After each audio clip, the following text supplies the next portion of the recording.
দেখো তোমার বাবা তোমার জন্য কিসব জিনিসপত্র পাঠিয়ে দিয়েছেন। সবগুলো জিনিসেই বাবু আপনার নাম লিখে দিয়েছেন। কার্তিক, এগুলো সব তুমি ফিরিয়ে নিয়ে যাও। বাবাকে বলবে আমাদের পরিবারে যা কিছু আছে তা কোনোটা একার কারণ নয়, সবটাই সবার। আমার তোমার বলে এখানে কারোর কোনো ভাগ নেই। আর এ বাড়িতে যা আছে এখন তা সবার সঙ্গে আমারও। এসব কিছুই আমাদের লাগবে না, তুমি যাও যাও।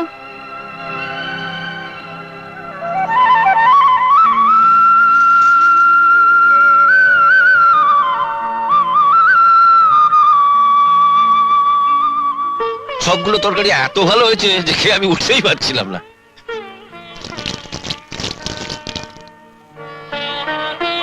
যা যা যা যা যা যা। হ্যাঁ, এক মিনিট, মাত্র চলটা হয়েছিল না, মনে হচ্ছে শুদ্ধ খেয়ে নি। ফ্যান্টাস্টিক।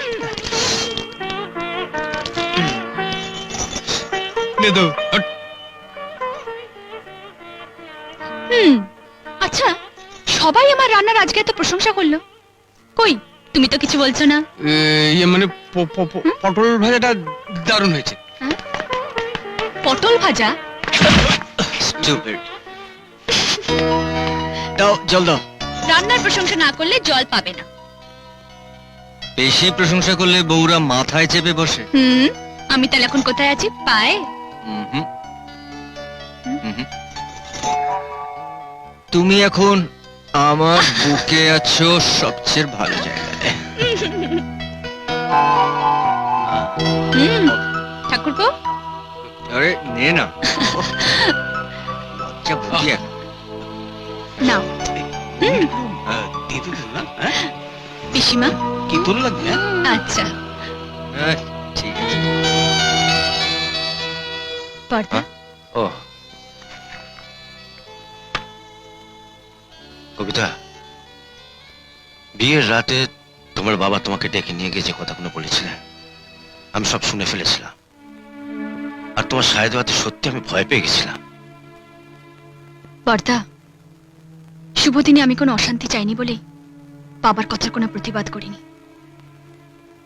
তাছাড়া একসঙ্গে থাকার যে এত সুখ তাও তো তখন বুঝতে পারিনি। এই গরিব পরিবারে তুমি মানিয়ে নিতে পারবে কিনা সেটা নিয়েও আমার খুব দুর্ভাবনা ছিল। আজ আমার সেই ভাবনা দূর হয়ে গেছে। তোমার মতন বউ পাওয়া যে কোনো পরিবারের ভাগ্যের কথা। না পর্দা, এমন একটা পরিবার পাওয়া যে কোনো মেয়ের পক্ষে যে কতটা সৌভাগ্যের সে শুধু আমিই বুঝতে পারছি। আপনি আমার রান্নার প্রশংসা করেছেন, কিন্তু আমি নিজে খেতে বসে দেখেছি ডালে আমি নুন দিইনি, নিরামিষে ঝাল বেশি হয়ে গেছে, আর মাছে তো আমি হলুদ দিতেই ভুলে গেছি।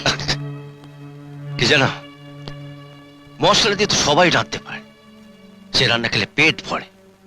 তুমি রেঁধেছো মমতা দিয়ে, তোমার রান্না খেয়ে আমাদের মন ভরে গেছে। তাই বুঝি এমন একজন আজকে রান্নার এমন প্রশংসা করেছে যা আজকের মেনুতেই ছিল না? হ্যাঁ? পটল ভাজা।